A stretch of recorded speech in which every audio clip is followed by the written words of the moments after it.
예, 안녕하세요. AT 유통조성처장 권혜입니다. 제가 오늘 말씀드릴 건 먹거리 체계 구축인데요.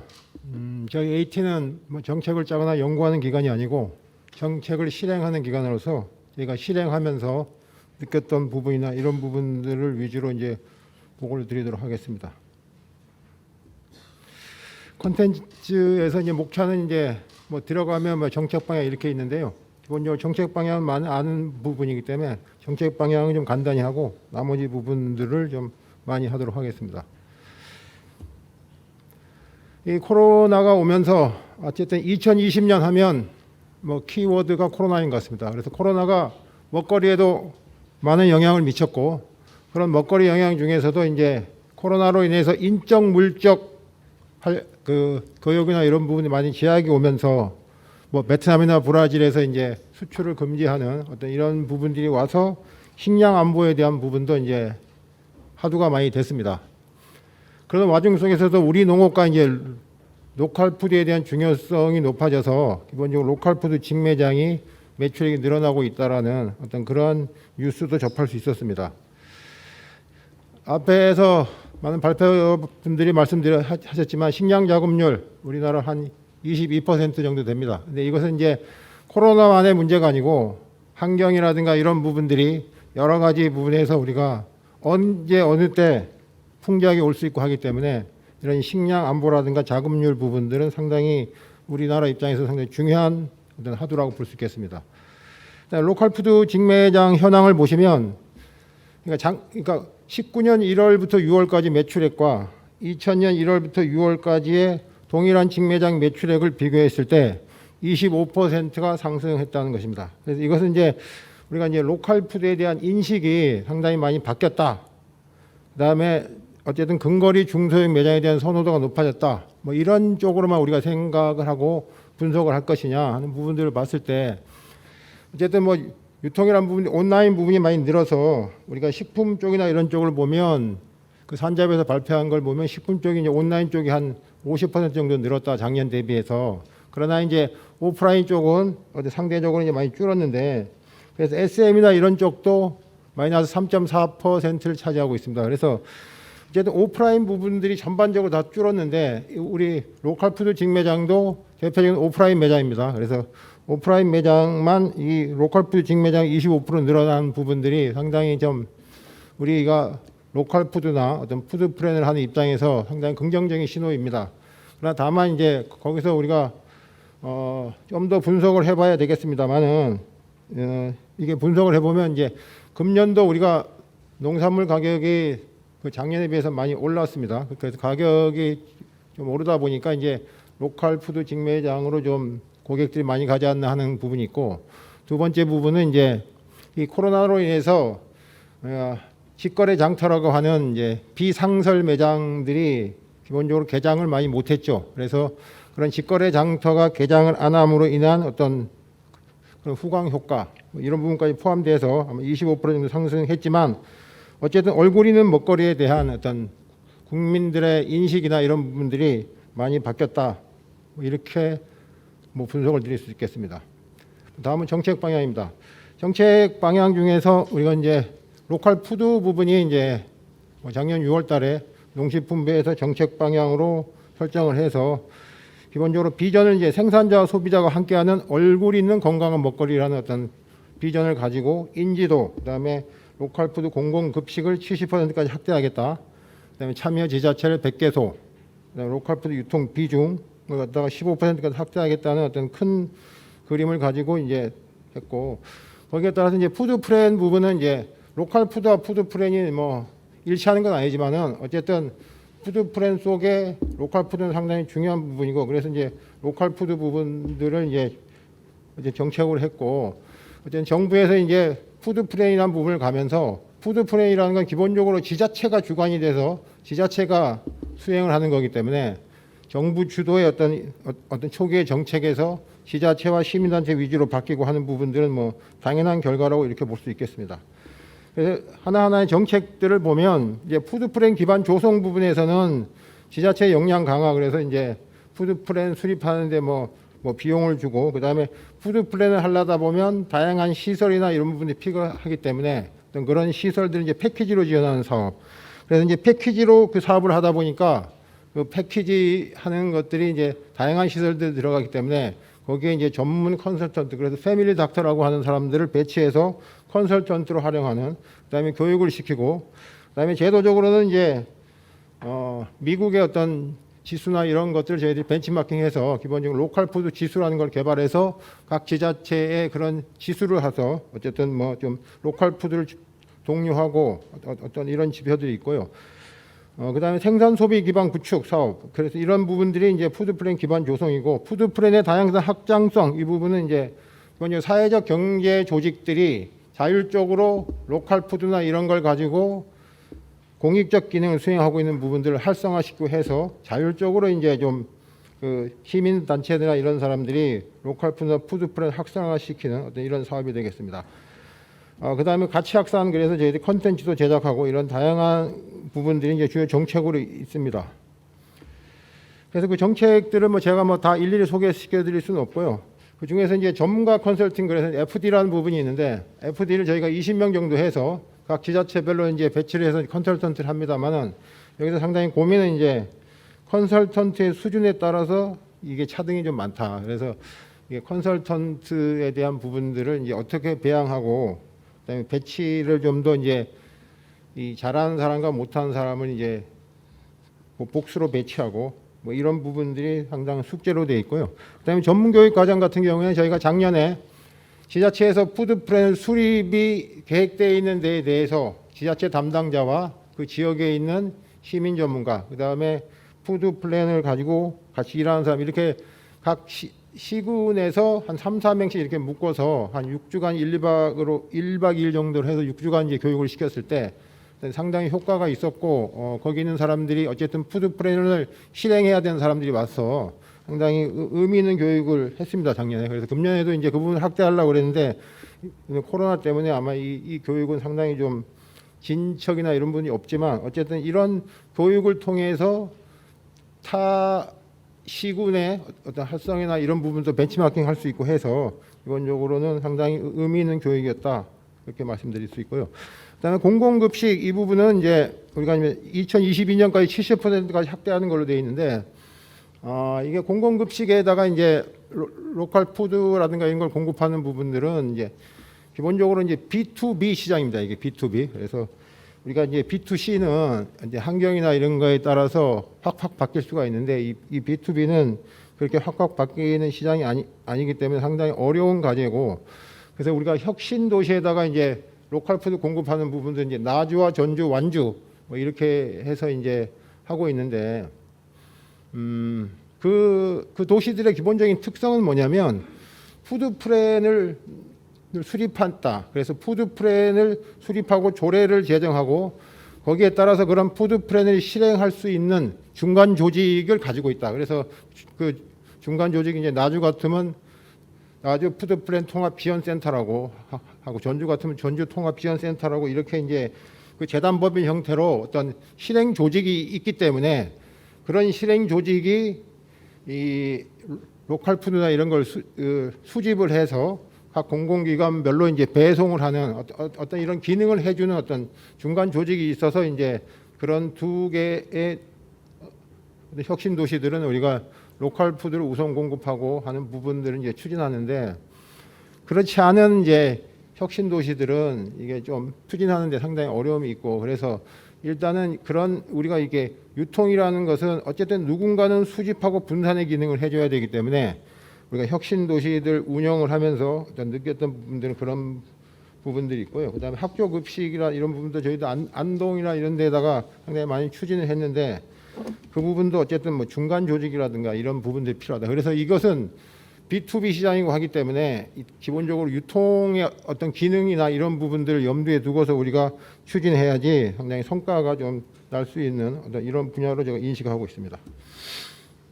그다음에 사회적 경제 모델은 앞에서 말씀드렸듯이 우리가 작년부터 해서 어떤 18개의 사회적 모델 기업들이 기본적으로 하고 있는 로컬 푸드와 관련된 다양한 가치 확산이라든가 공익적 사업들을 발굴하고 홍보해서 민간 차원에서 이제 로컬 푸드 활성화시키는 어떤 그런 모델이 되겠습니다.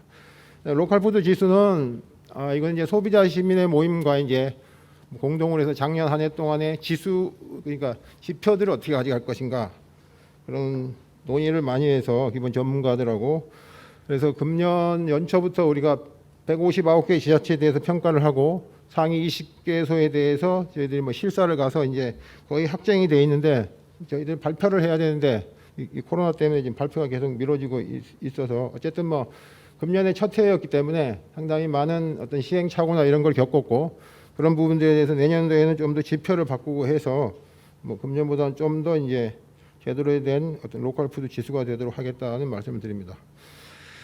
그다음에 로컬 푸드 소비 문화 조성입니다. 이 부분은 이제 우리가 로컬 푸드 직매장이라는 것이 기본적으로 판매를 하는 어떤 그런 지원에서, 이게 이제 판매만 하면은 이제 오는 사람이나 이런 사람들이 오기도 어렵고, 그래서 이제 판매 이외에 레스토랑, 그다음에 체험, 그다음에 뭐 문화교류 뭐 이런 형태의 복합 공간으로서의 이제 로컬 푸드 직매장이 좀 진화하고 있습니다. 그래서 이제 몇 년부터 우리가 활성화를 많이 됐지만 6차 산업화와 어떤 맥을 같이 하는 사업이고, 그래서 이것은 이제 농촌 지역도 있고, 그다음에 도농 교류라는 어떤 그런 취지 차원에서도 어쨌든 정부에서 좀 확대해 나갈 계획으로 있습니다.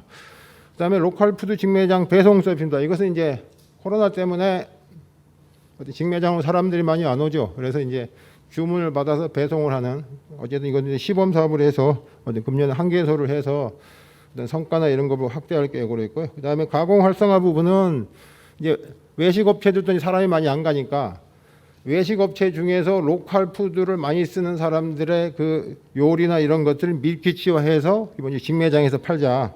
어떤 그래서 이번에도 이것도 이제 시범 사업을 해서 2개소 정도 하고 있고요. 그다음에 가치 확산이라는 공감대 형성 뭐 이런 부분들은 지속적으로 추진하고 있습니다.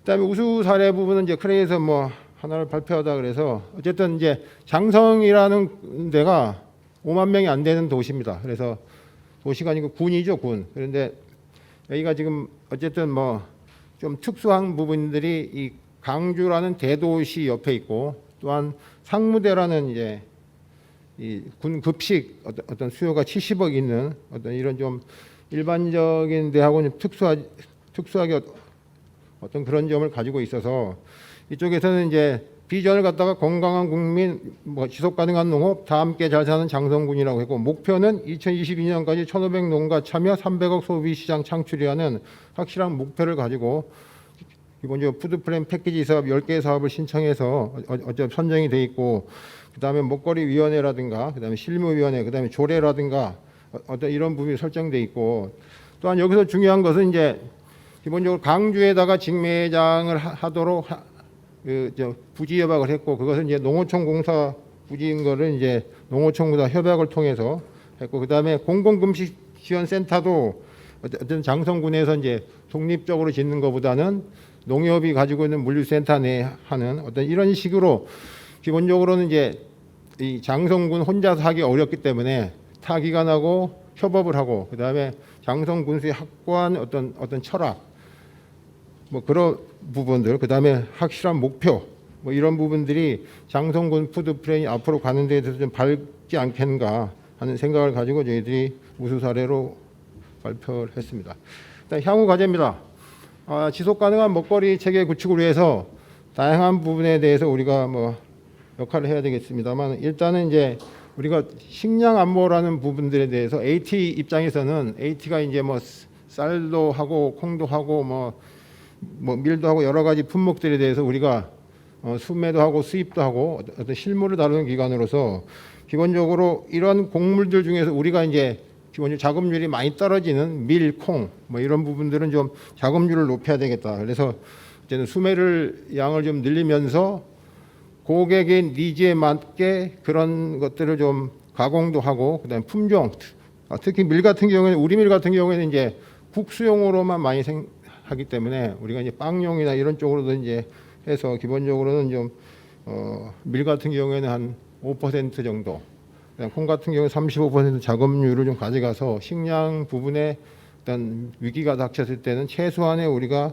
가질 수 있는 부분을 가지고, 또 하나는 이런 이제 국제 곡물 정보나 이런 부분들에 대해서 우리가 분석 시스템을 좀 가져가야 되겠다. 그래서 해외 지사를 에다가 우리 한두 명씩 이제 보내서 어떤 그런 정보 시스템, 그다음에 곡물에 대한 상시 비축 제도, 그다음에 민간이 했던 해외 농업 개발을 통해서 했던 부분들을 우리한테 이제 다시 수입하는 어떤 이런 체제를 통해서 우리가 최소한의 기후 변화나 이런 부분에 오는 어떤 식량에 대한 어떤 급격한 부족 현상이나 이런 부분에 대비를 해야 되겠고, 그다음에 국민의 건강한 먹거리 보장은 이제 앞에서도 이제 발표를 했는데, 저희 AT는 이제 이 중에서 임산부 친환경 농산물 꾸러미 사업하고 농식품 바우처 사업에 대해서 이제 어떤 사업을 하고 있고, 다만 아까도 말씀드렸지만 이 부분은 이제 현물로서 어쨌든 보장을 해주는 거기 때문에 기본적으로 이제 보건복지부에서 했던 현금으로 지원하는 거하고는 조금 차별화되고, 그래서 현금으로 지급했을 때 나올 수 있는 부작용에 대한 부분들을 상당히 막을 수 있다.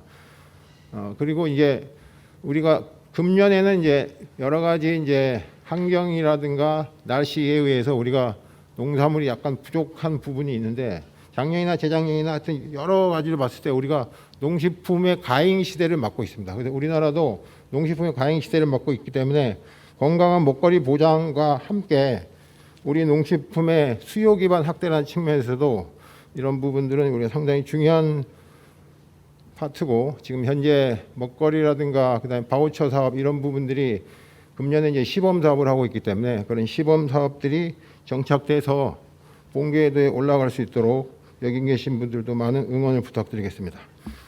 그다음에 지속 가능한 먹거리 체계를 위한 인식 전환 부분은 어쨌든 뭐 생애 주기별로 우리가 지속 가능하고 어떤 삶을 유지하는 의무로 해야 된다는 어떤 원론적인 얘기고요.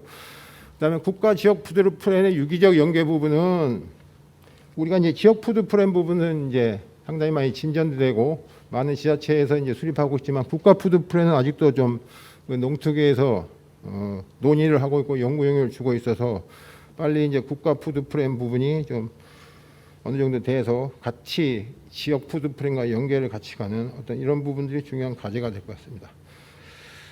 그다음 지역 먹거리 체계 부분은 일단 제일 중요한 것이, 첫째로 중요한 것이 이제 기획 생산이죠. 기획 생산. 그래서 우리 지역에서 얼마나 소비될 수 있는 것을 어떻게 생산할 거냐 하는 어떤 기획 생산이라는 조직화가 중요하고, 다음에 이제 시민 연계, 그다음 시민 단체의 역량이라든가 이런 부분들이 중요해서 시민 연계, 그다음에 네트워크. 그래서 우리가 농촌형, 뭐 도농형, 도시형 뭐 이렇게 나눕니다만은 거기서도 또 세분화될 수 있기 때문에 그런 유형별로 어떤 협의체를 구축해서 각자 이제 장점을 할 수 있는 어떤 그런 네트워크, 그다음 사회적 경제 조직 강화라는 이런 부분들이 뭐 중요한 과제라고 볼 수 있겠습니다.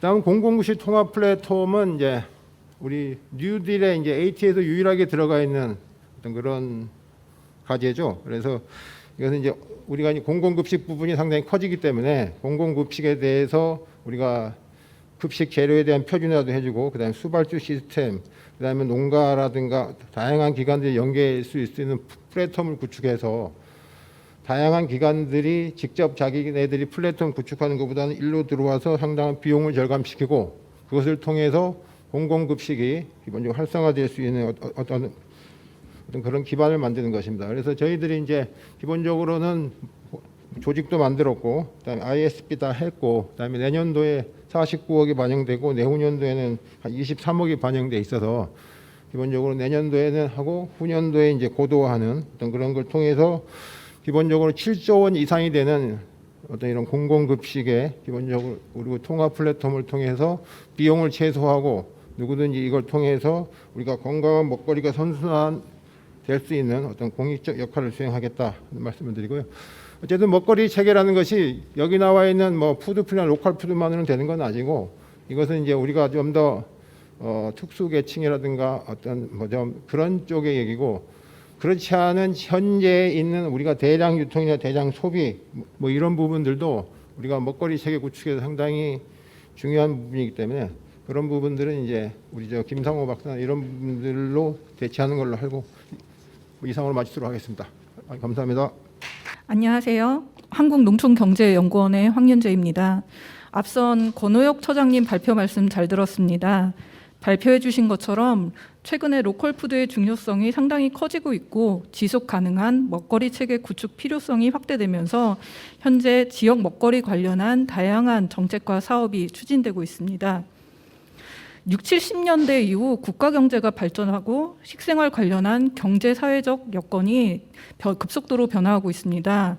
이에 따라서 먹거리 관련한 다양한 문제가 발생되고 있는데 우선 대표적으로 소득 불평등 양극화로 인해서 먹거리 양극화가 심화되고 있습니다. 유례가 없는 먹거리 풍요 속에서 비만 및 식이 관련 질병이 증가하는 반면에 취약계층의 경우 여전히 먹거리가 부족하고 식생활이 불안정합니다. 또한 농식품 교역이 확대되고 높은 식량 해외 의존도로 인해서 식량 공급 불안정 요인이 증가하고 식품 안전성 확보가 어려운 현실입니다. 이 밖에도 먹거리 관련한 환경 폐기 문제가 심화되고 있고 도농 간 격차 확대, 농촌 인구 감소로 인한 먹거리 생산 기반 상실 위기에 처해 있습니다. 이 밖에도 다양한 먹거리 관련한 문제가 발생되고 있는데 이러한 문제들은 개인의 삶에 영향을 줄 뿐만 아니라 국가, 사회, 지역의 건전하고 지속 가능한 발전을 저해한다는 점에서 현재 정부에서는 다양한 어떤 정책을 통해서 이러한 먹거리 문제를 해결하기 위해서 노력을 기울이고 있습니다. 그러나 먹거리 관련된 문제라는 게 워낙 다양하고 복잡하고 또한 서로 연결되어 있다 보니까 기존에 정부가 주도하고 어떤 생산 공급을 중심으로 해서 개별적으로 이러한 문제에 접근하는 방식으로는 이런 문제를 해결하는 데 한계에 직면하고 있습니다. 따라서 최근에는 이해 당사자들이 참여를 하고 통합 연계적인 관점을 적용하고 또한 지역 특성과 여건을 고려한 실질적으로 문제를 해결할 필요성이 더욱 증대되고 있는데 이러한 어떤 필요성을 기반으로 해서 정부에서는 먹거리 관련한 정책 패러다임을 변화시키기 위한 다양한 시도를 하고 있고 이에 일환으로서 지역 먹거리 선순환 체계 구축을 통한 지역 먹거리 전략, 즉 지역 푸드 플랜 정책을 추진하고 있습니다. 지역 푸드 플랜이라는 것은 어떤 지역 먹거리, 즉 로컬 푸드를 매개로 해서 먹거리 관련한 정책, 사업을 추진한다는 점에서는 이전의 로컬 푸드 정책과 상당히 비슷한 측면이 있습니다. 그러나 이전의 로컬 푸드 정책이 농산물 직거래를 활성화하는 정책을 중심으로 유통을 중심으로 해서 추진되었다면 지역 푸드 플랜 정책이라는 것은 지자체별로 지역 먹거리 종합계획을 수립하고 추진함으로써 어떤 지역민의 먹거리 기본권을 보장하고 지속가능한 농업이라든지 지역 경제를 활성화하면서 취약계층 먹거리 복지 제고, 먹거리 안전관리 및 환경부담 완화 등 지역의 먹거리 문제를 통합적으로 해결하기 위해서 전략을 추진한다는 점에서 상당한 차이가 있습니다. 권오엽 처장님께서 앞서 상세하게 발표하신 것처럼 현재 정부와 관계 기관에서는 지역 푸드 플랜과 관련하여 다양한 정책 사업을 추진하고 있는데 2020년 현재 67개 지자체에서 지역 푸드 플랜을 수립하고 추진하고 있습니다. 이러한 어떤 지역 먹거리 시스템에 기반한 먹거리 전략 추진의 중요성이 코로나19 발생 이후 더욱 좀 중요성이 확대되고 있는데 우선 코로나19 발생 이후에 어떤 지역 상권 중심 소비, 지역화 경향이 확대되고 있고 전 세계적인 경제 불황 속에서 먹거리 공공성 확보의 중요성이 증가하고 지역 경제 활성화, 일자리 창출의 필요성이 확대되면서 또한 식량 보호주의 확대에 따라서 식량 공급 불안정 요인이 증가함에 따라 지역 농업 기반 유지 필요성이 상당히 증가하고 있습니다. 이 밖에 비대면 경제 사회활동 증가, 저밀도 생활방식 확산이라든지 지속 가능한 경제 사회 중시 경향이 더욱 확산될 것으로 전망됨에 따라서 지역 먹거리 선순환 체계에 기반한 지역 푸드 플랜의 추진을 통해서 지역 경제의 이익을 달성하고 다양한 사회적 가치의 실현을 추진할 필요성이 더욱 확대되고 있다고 할 수 있습니다. 이러한 어떤 시대적인 흐름 속에서 최근에 추진되고 있는 지역 푸드 플랜은 기존의 어떤 정책적으로 좀 소외되어 왔던 영세 중소농의 참여를 확대시킴으로 해서 지역 농업 기반을 유지하고 지역 경제를 활력시킬 그러한 어떤 방향으로 추진이 될 필요가 있고, 또한 소비자에게 편익을 제공하고 취약계층에게는 안정적으로 먹거리를 보장하는 포용적 먹거리 시스템을 구축할 필요가 있습니다. 또한 소비자라든지 시민사회, 생산자 등 이해관계자의 참여를 통해서 이전과는 다른 실질적이며 지속가능한 정책을 추진하는 방향으로 이루어져야 합니다. 이러한 방향 속에서 지역에서 생산한 먹거리가 지역에서 소비되면서 지역 경제를 활성화시키고 지역 사회의 어떤 다양한 가치를 달성하고 지역 공동체의 강화에 기여하는 방향으로 수립되고 추진될 필요가 있다고 할 수 있습니다. 이러한 먹거리 관련된 정책이 보다 효과적으로 추진이 됨으로 해서 정책적인 성과를 올리기 위해서는 몇 가지 선행되어야 할 과제가 있는데, 우선 기본적으로는 지역민의 공감이라든지 어떤 민간 영역의 관심이나 참여가 도출이 될 필요가 있습니다. 이해관계자들이 푸드 플랜에 대해서 정확히 인식하고 자발적으로 참여를 함으로써 이러한 정책이 단지 한 어떤 정부에서만이 아니라 앞으로도 지속적으로 정책이 추진이 될 수 있는 그러한 기반이 마련이 되어야 되고, 이를 위해서는 먹거리 선순환 체계 구축의 필요성이라든지 지역 푸드 플랜이 무엇을 지향하는가, 어떤 가치를 추구하는가에 대한 생산자, 소비자 등의 이해관계자들의 인식이 동반되어야 합니다. 마지막으로 지역 참여 주체들의 역량이 강화되어야 하는데, 이는 어떤 광범위한 그리고 다양한 커뮤니케이션을 통해서 추진이 될 필요가 있습니다. 그리고 협치 거버넌스 구축을 통해서 사업의 지속적인 실행력을 보장시킬 필요가 있습니다. 푸드 플랜의 추진의 필요성과 방향에 대한 지역민의 이해와 합의가 체계적으로 도출될 수 있는 그러한 어떤 장치가 마련이 되어야 하는데, 이해관계자의 참여와 교류, 소통을 통한 의견 수렴과 의사결정 과정이 동반될 필요가 있습니다.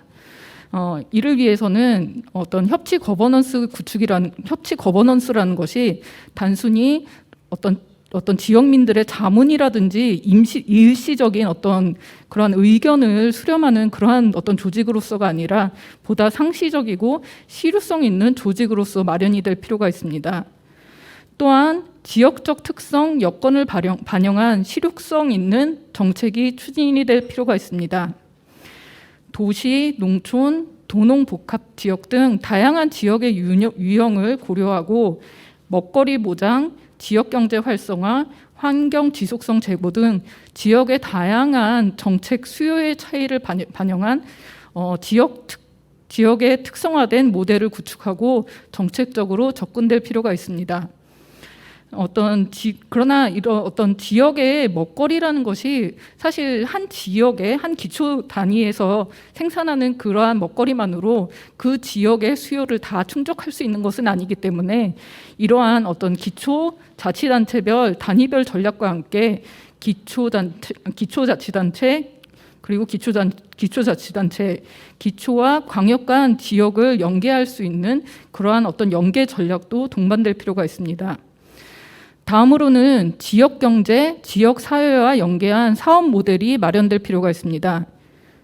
지역 먹거리를 매개로 해서 단순히 농업 생산자의 경제적 이익만을 실현하는 그러한 정책을 지역 푸드 플랜 속에서 추진하는 것이 아니라 이러한 농업 생산자의 경제적 이익 실현을 탈피해서 전체적인 지역의 재생, 지역 경제 활성화가 이루어질 수 있는 그러한 사업 모델이 마련이 될 필요가 있습니다. 또한 생산, 소비, 폐기 단계에서 지역, 농민, 소상공인, 그리고 자영업자, 사회적 경제 등 다양한 어떤 이해 당사자, 영역 등을 고려한 지역 순환 경제 모델이 마련될 필요가 있습니다. 그리고 다음으로는 먹거리 문제라는 것이 상당히 다양하기 때문에 이런 한 부서의 그러한 행정만으로는 좀 해결할 수 없는 그러한 어떤 특성이 있습니다. 비단 이것은 지역에서만 국한이 된 문제가 아니라 어떤 국가 단위에서도 좀 해결해야 될 그러한 과제라고 할 수 있는데, 이러한 먹거리 문제를 연계 통합적으로 접근하기 위해서는 지역 행정의 전환이 필요합니다. 따라서 부서 간 어떤 행정 칸막이를 넘어선 부서 간 수평적 협력 행정 체계가 구축될 필요가 있습니다. 마지막으로는 먹거리 정책의 일관성이 확보되어야 합니다. 먹거리 문제라는 것이 단순히 어떠한 지역의 문제만으로 끝이는 것이 아니기 때문에 국가, 지역 간 연계성을 확보할 필요가 있습니다. 따라서 먹거리에 관한 국가 정책 비전이랑 목표를 공유한 지역별 전략을 수립하고 추진함으로써 국가의 먹거리 미래 비전과 관련 정책 사업이 지역에서 안정적이고 일관되게 실현될 수 있는 그러한 어떤 유기적인 연계성을 확보할 필요가 있습니다. 예, 이상으로 발표를 마치겠습니다. 농업 농촌에 대한민국의 미래가 있습니다. 한국농촌경제연구원도 더 나은 농업 농촌을 만들어가는데 동행합니다. 농업인, 나아가 국민과 함께 지속가능한 농업 농촌을 구현하는 국책연구기관 한국농촌경제연구원.